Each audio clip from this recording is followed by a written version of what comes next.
Magandang umaga sa ating lahat. Narito po tayo sa press conference ng Philippine Statistics Authority para sa October 2024 Inflation Report.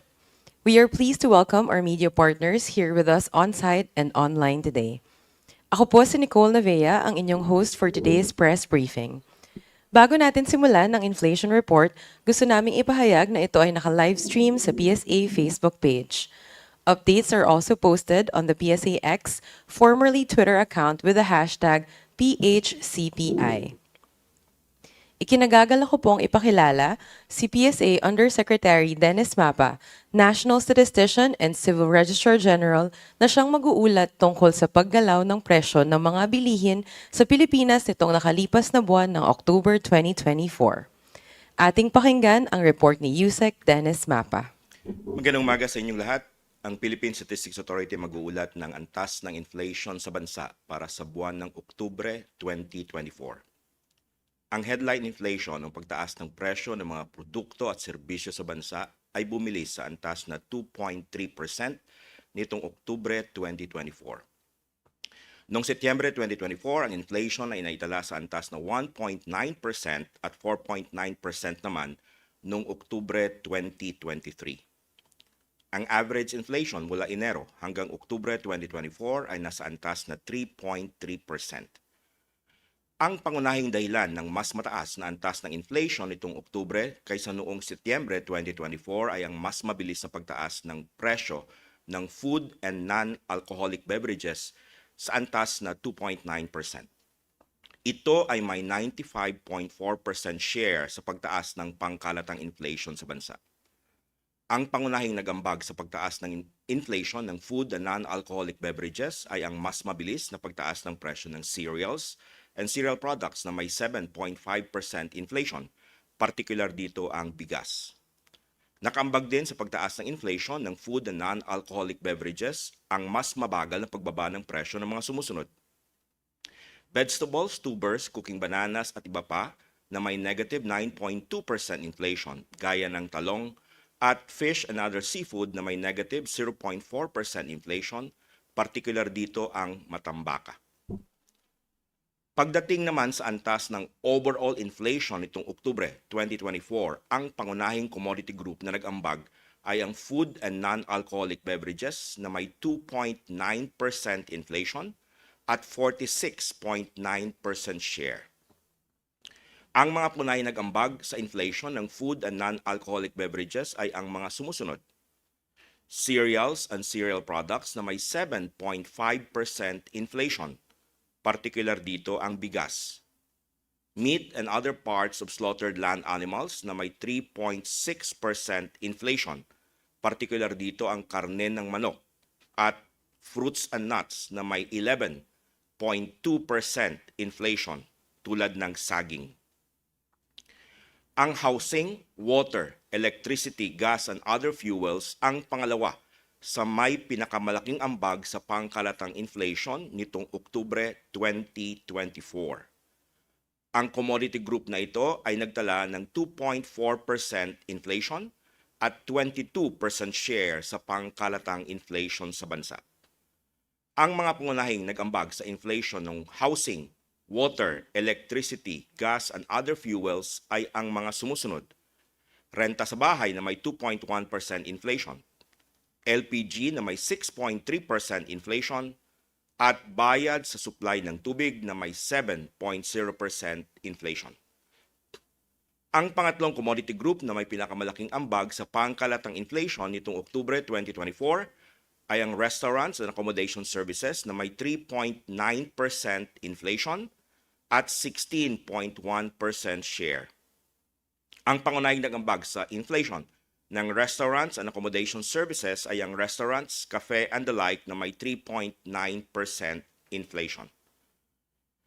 Sa overall inflation nitong Oktubre 2024, ang limang pangunahing commodities na nag-ambag ay ang mga sumusunod: bigas na may 9.6% inflation at 0.7 percentage point share sa overall inflation. Restaurants, cafe and the like na may 3.9% inflation at 0.4 percentage point share sa overall inflation. Renta sa bahay na may 2.1% inflation at 0.3 percentage point share sa overall inflation. Talong na may 20.1% inflation at 0.1 percentage point share sa overall inflation, at other passenger transport by road na may 2.6% inflation at 0.1 percentage point share sa overall inflation.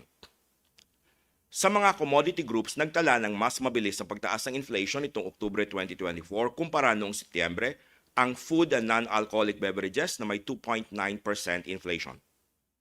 Nagtala naman ng mas mabagal na pagbaba ng presyo nitong Oktubre kumpara noong Setyembre 2024 ang transport na may negative 2.1% inflation. Samantala, 8 commodity groups ang nagtala ng mas mabagal na pagtaas ng inflation nitong Oktubre kumpara noong Setyembre 2024. Ito ay ang mga sumusunod. Alcoholic beverages and tobacco na may 3.0% inflation. Clothing and footwear na may 2.7% inflation.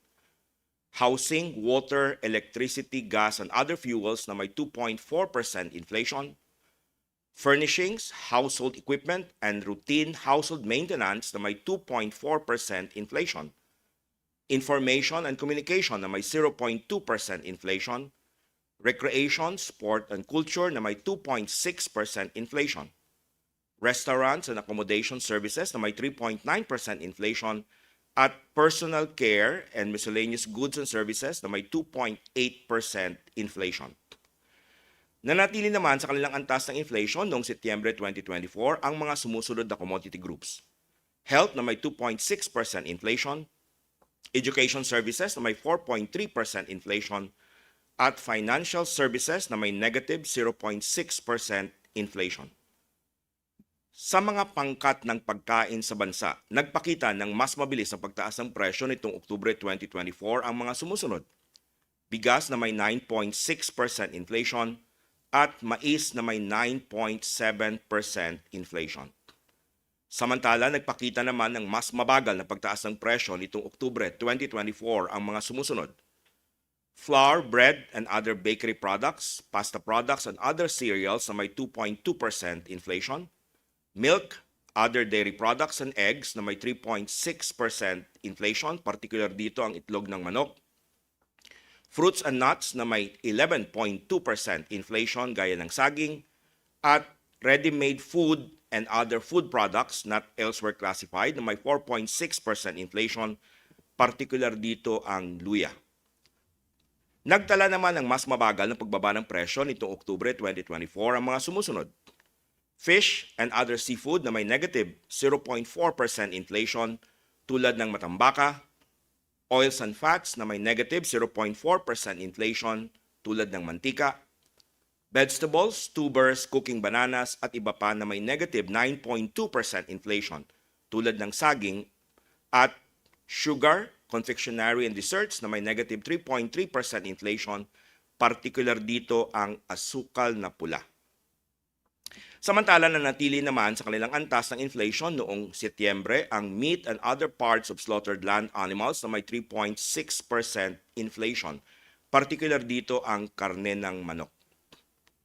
Ang core inflation kung saan inalis ang mga piling food and energy commodities na magalawang presyo ay nanatili sa kanilang antas ng inflation noong Setyembre 2024 na nasa 2.4%. Noong Oktubre 2023, ito ay naitala sa antas na 5.3%. Pagdating sa National Capital Region, ang headline inflation ay bumagal sa antas na 1.4% nitong Oktubre 2024. Noong Setyembre 2024, ito ay naitala sa antas na 1.7% at 4.9% naman noong Oktubre ng nakalipas na taon. Ang pangunahing dahilan ng mas mababang antas ng inflation nitong Oktubre kaysa noong Setyembre 2024 sa National Capital Region ay ang mas mabagal na pagtaas ng presyo ng housing, water, electricity, gas, and other fuels sa antas na 1.1% inflation. Ito ay may 84% share sa pagbaba ng pangkalatang inflation sa National Capital Region. Ang pangunahing nagambag sa pagbaba ng inflation ng housing, water, electricity, gas, and other fuels ay ang pagbagsak ng presyo ng kuryente sa antas na negative 3.2% inflation mula sa pagtaas noong nakarang buwan ng Setyembre.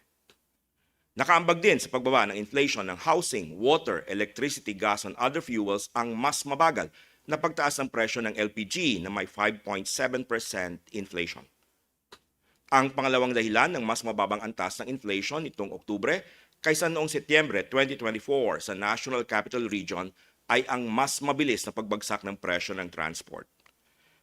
Ito ay nagtala ng negative 3.0% inflation at 7.8% share sa pagbaba ng pangkalatang inflation sa National Capital Region.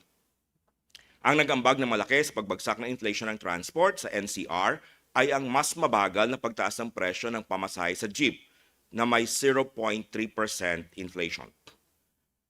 Ang pangatlong dahilan ng mas mababang antas ng inflation nitong Oktubre kaysa noong Setyembre 2024 sa National Capital Region ay ang mas mabagal na pagtaas ng presyo ng restaurants and accommodation services. Ito ay nagtala ng 2.3% inflation at 7.4% share sa pagbaba ng pangkalatang inflation sa National Capital Region.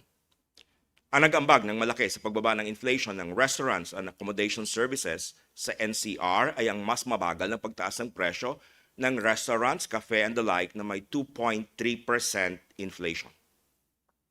Sa mga lugar naman sa labas ng National Capital Region, ang inflation nitong Oktubre 2024 ay bumilis sa antas na 2.6%. Noong Setyembre 2024, ito ay naitala sa antas na 2.0% at 4.9% naman noong Oktubre ng nakalipas na taon. Ang pangunahing dahilan ng mas mataas na antas ng inflation nitong Oktubre kaysa noong Setyembre sa mga lugar sa labas ng National Capital Region ay ang mas mabilis sa pagtaas ng presyo ng food and non-alcoholic beverages. Ito ay may 3.1% inflation. Ito ay nag-ambag ng 92.4% share sa pagtaas ng pangkalatang inflation sa mga lugar sa labas ng National Capital Region. Ang pangunahing nag-ambag sa pagtaas ng inflation ng food and non-alcoholic beverages ay ang mas mabilis na pagtaas ng presyo ng cereals and cereal products na may 7.8% inflation, particular dito ang bigas. Nakaambag din sa pagtaas ng inflation ng food and non-alcoholic beverages ang mas mabagal na pagbaba ng presyo ng mga sumusunod. Vegetables, tubers, cooking bananas at iba pa na may negative 9.0% inflation, gaya ng talong, at fish and other seafood na may negative 0.4% inflation, particular dito ang matambaka.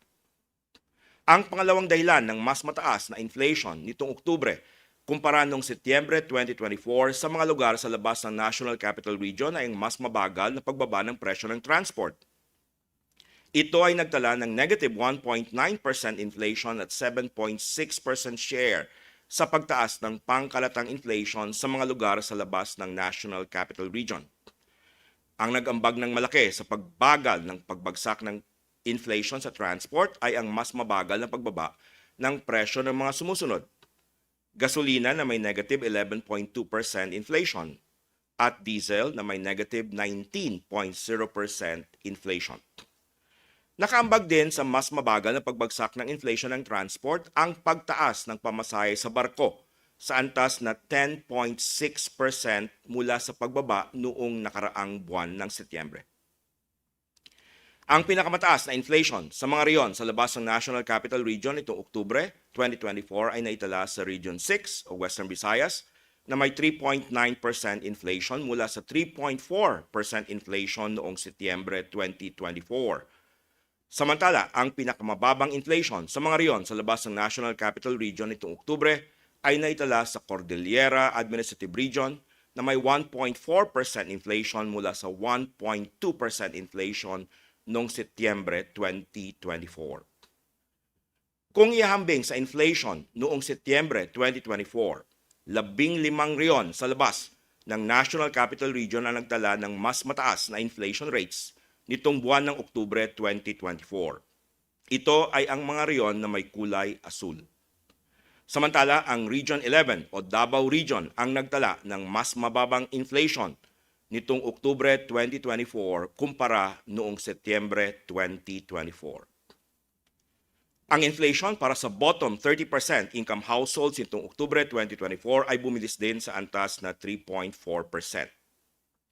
Noong Setyembre 2024, ito ay naitala sa 2.5% at 5.3% naman noong Oktubre 2023. Ang average inflation para sa bottom 30% income households mula Enero hanggang Oktubre 2024 ay naitala sa antas na 4.5%.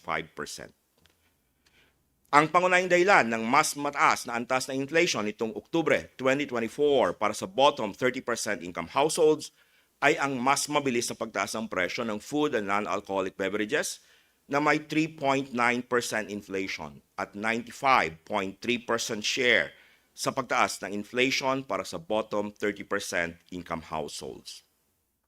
Ang limang pangunahing commodities na nag-ambag sa overall inflation para sa bottom 30% income households nitong Oktubre 2024 ay ang mga sumusunod. Bigas na may 10.2% inflation at 1.6 percentage point share sa overall inflation. Restaurants, cafe and the like na may 3.6% inflation at 0.3 percentage point share. Kuryente na may 5.1% inflation at 0.2 percentage point share. Mais na may 9.2% inflation at 0.1 percentage point share. At itlog na may 7.4% inflation at 0.1 percentage point share.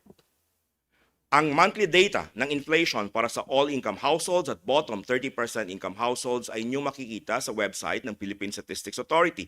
Maaari itong ma-access sa mga links na naka-flash sa screen o sa pamamagitan ng pag-scan ng QR codes na nasa screen. Dito nagtatapos ang aking paglalahad ng antas ng inflation o pagtaas ng mga presyo ng bilihin at serbisyo sa bansa para sa buwan ng Oktubre 2024. Ang Philippine Statistics Authority ay lubos na nagagalak sa inyong paglahok sa press conference tungkol sa inflation sa bansa. Salamat at magandang umaga sa ating lahat. Maraming salamat, Undersecretary Mapa, para sa ulat ng October 2024 inflation. Bago natin simulan ang question and answer segment, nais naming ipahayag na ang press kits para sa ating online participants ay aming ipapadala via email at ipamimigay naman po dito ang press kits para sa ating mga on-site participants. Now, for those who have questions, please raise your hand to be recognized. For those online, please use the raise hand feature of Zoom or send your questions via the chat box. Once called, please state your name and your organization. We're now ready for your questions. So if I can ask if there are any questions coming from our on-site participants. Yes, Sir Michael of Reuters. Enes, good morning. Morning. Sir, yung sa month-on-month inflation and rise, no, we just wanted to confirm if this is the fourth month na negative ang growth in terms of a month-on-month basis since July ata, kung tama yung... You mean slowdown on yes, slowdown of well, rise. yung data natin nung July, it was 4.4. And then nagkaroon tayo ng pagbaba nung August, it's 3.3.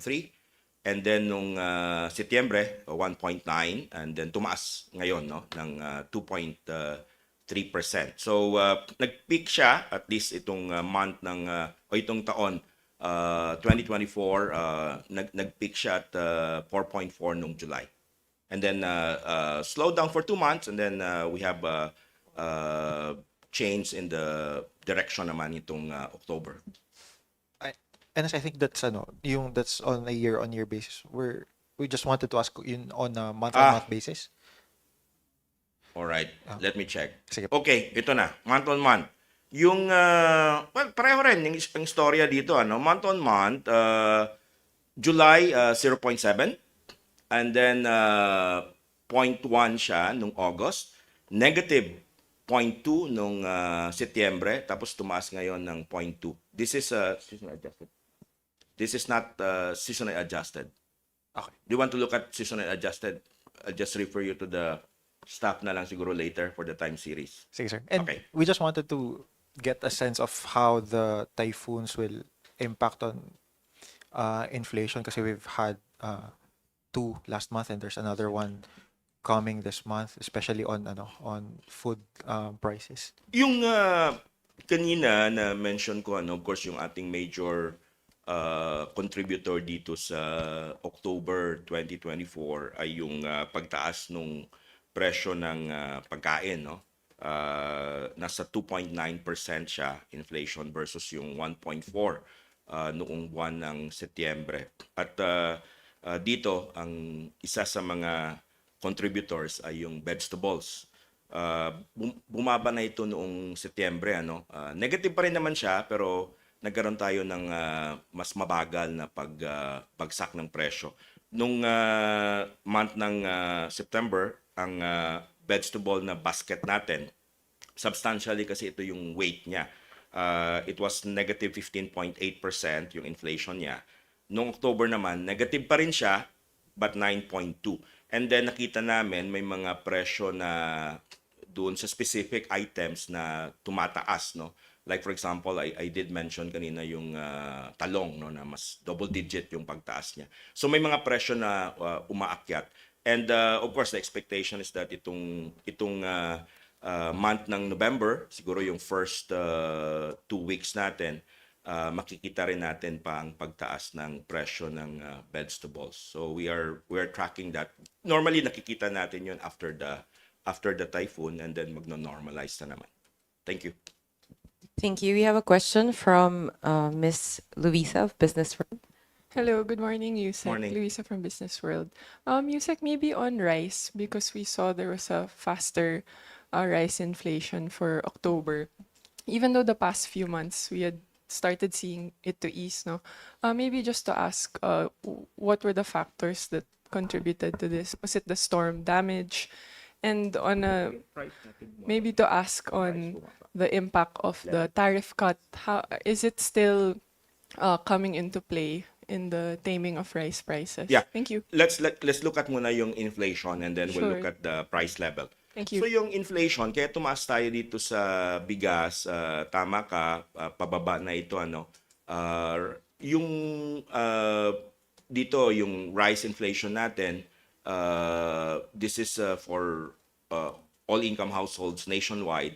Nag-peak siya, well, mataas siya nung mga started peaking nung 2020 nung March 2024 at 24.4%. And then April 23.9, May 23, June 22.5, July 20.9, August 14.7, and then nung September single digit na lang 5.7. Pero itong month ng October tumaas siya uli ng 9.6. The reason dito yung price ng per kilo bumababa siya, but can you go back, Glenn, sa taas? Yung base effect, no? Nung October kasi, mas mababa yung October last year, mas mababa yung inflation ng bigas, no? Nagkaroon tayo, if you recall, nagkaroon tayo ng price cap.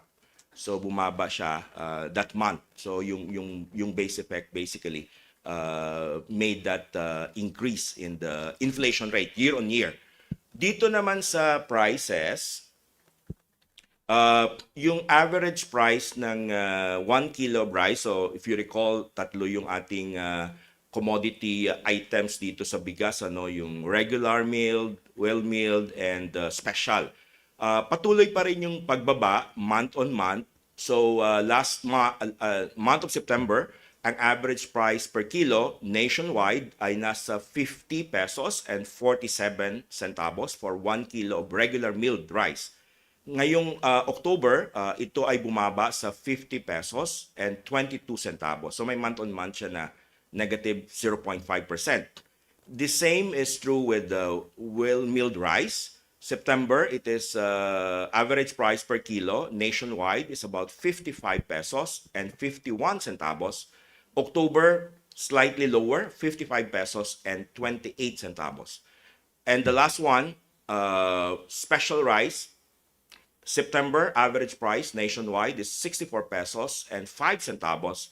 And itong October, 63 pesos and 97 centavos. So, Slightly lower, but the reason why year on year yung inflation rates sa bigas ay tumaas compared sa September ay dahil nga doon sa base effect nung October last year. Thank you. And Yusek, just to follow up, do you think in the remaining months of the year, will rice inflation still be able to stay within the single-digit levels if we're looking at the base effect? Yeah, ano naman siya, ang expectation natin, nag-peak na ito eh.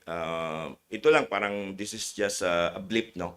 And we expect that it will go down again, inflation rate and of course the price level per kilo in the coming months, so November and December.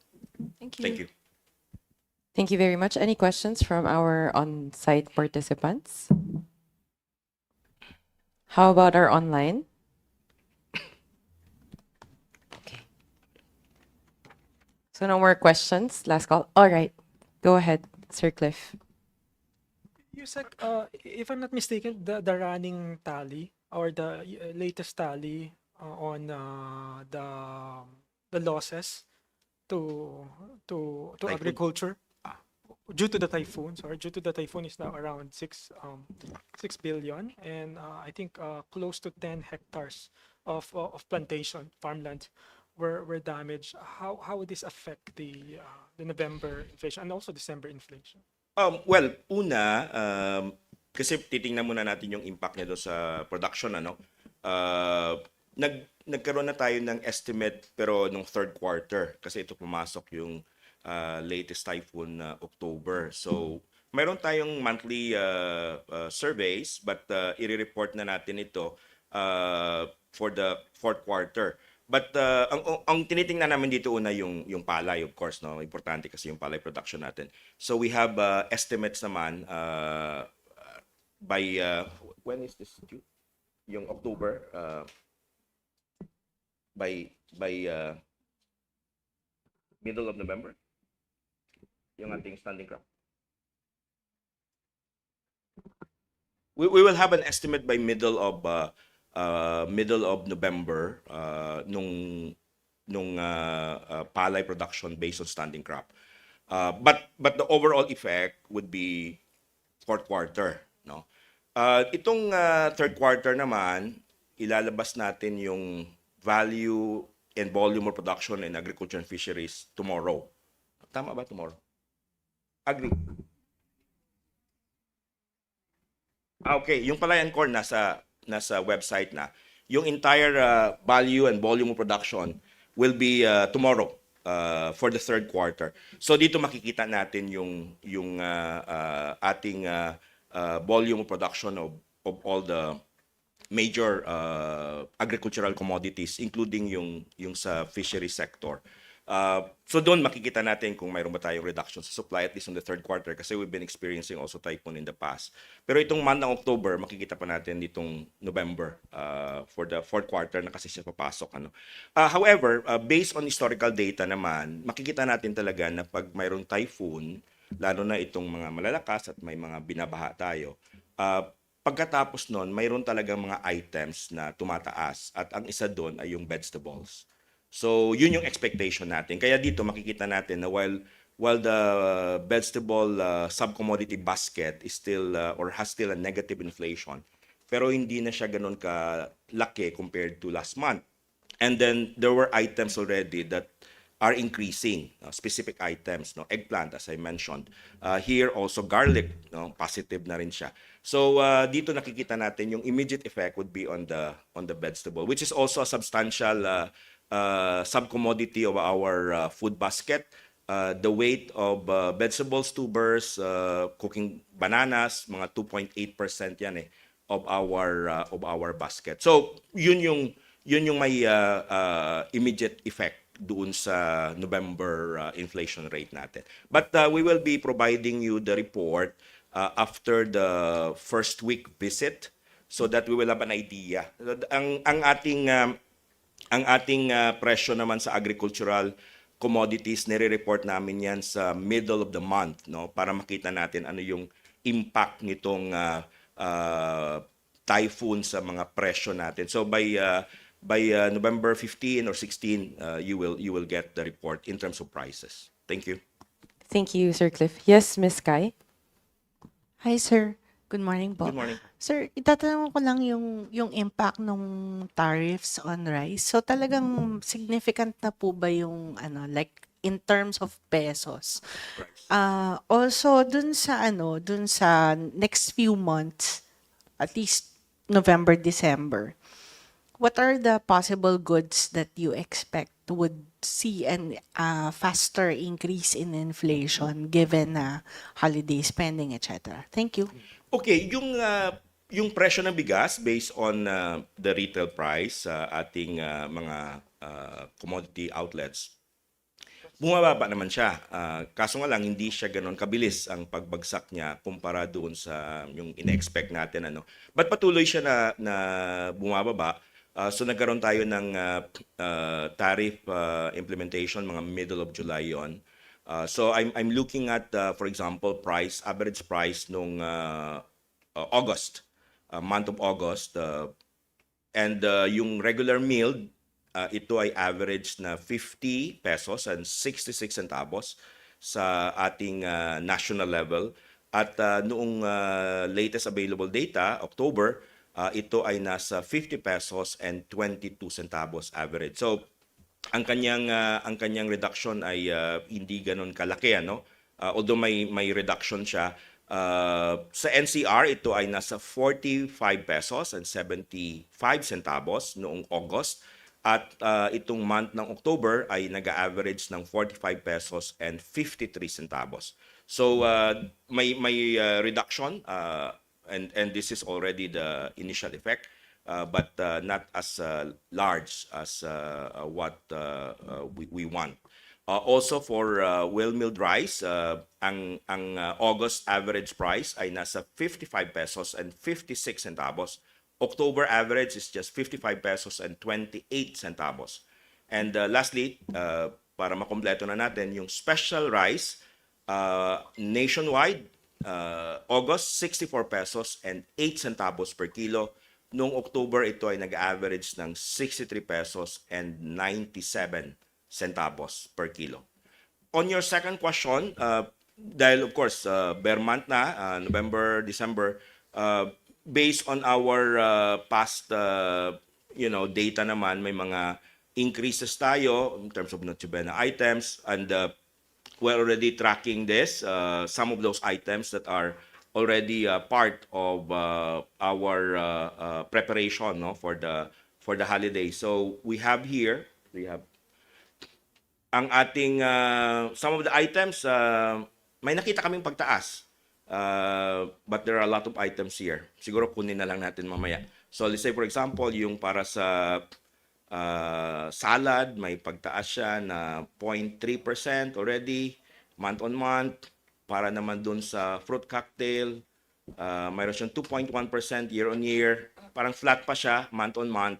And then there are other items. So we are tracking this Noche Buena items. Not all of them, but those that are included in the CPI basket. Thank you. Thank you, Secretary. Yes. Thank you, Miss Kai. Sir Michael? Yusek, sir, curious lang sa eggplants because the inflation rate is 20.1 and it's against if you look at the items for vegetables, tubers, etc., it's actually there's a slowdown of 9.2%. What's Kasi the may mga negative tayo, pero sige, ito yung may marami kasing items doon sa vegetables, ano. Let's look at the 6-digit. ano sir yung underlying trend for talong? Thank you. Okay, saan ba yung eggplant? Una, marami talagang mga negative pa rin. Okay, so ano muna yung mga negative?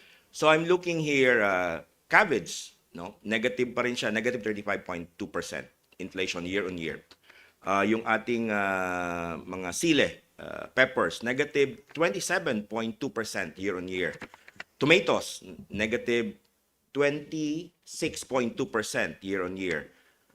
Pumpkin, yung squash, negative 5.7%. So yun yung mga negative. Marami pa rin mga negative sa basket na yun. Pero may mga positive na. So let's start with the highest in terms of inflation rate. May 44 dito. Ano ito? Beans, 44.5%. Although the weight is very small, other double digit.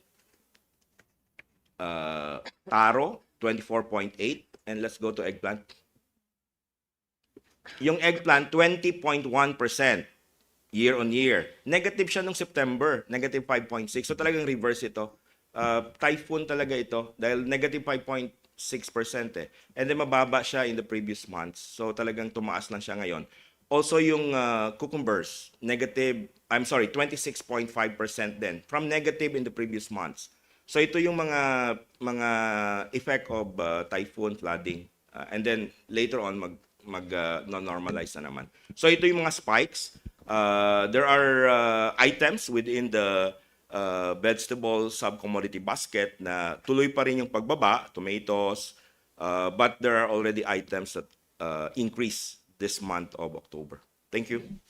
Thank you. Yes, Ma'am Bernadette. Good morning, Yusek. Morning. Sir, would you mind mentioning a few more po ng mga Noche Buena items that increase prices month on month? And baka po you could give the range more or less kung magkano po. Thank you po. Ano bang mga nag-increase dyan? Ito for example, yung ham, medyo flat siya. Yung 250 grams. So it's not increasing. We're not seeing an increase. And then, ano mga increase dyan? Itong mga nag-start na increase would be fruit cocktail. Very small, but it's increasing. Processed cheese, increase. Flat yung cheese din natin, no? Box of 165 grams, also flat at the national level. What else? Okay. Can you go down?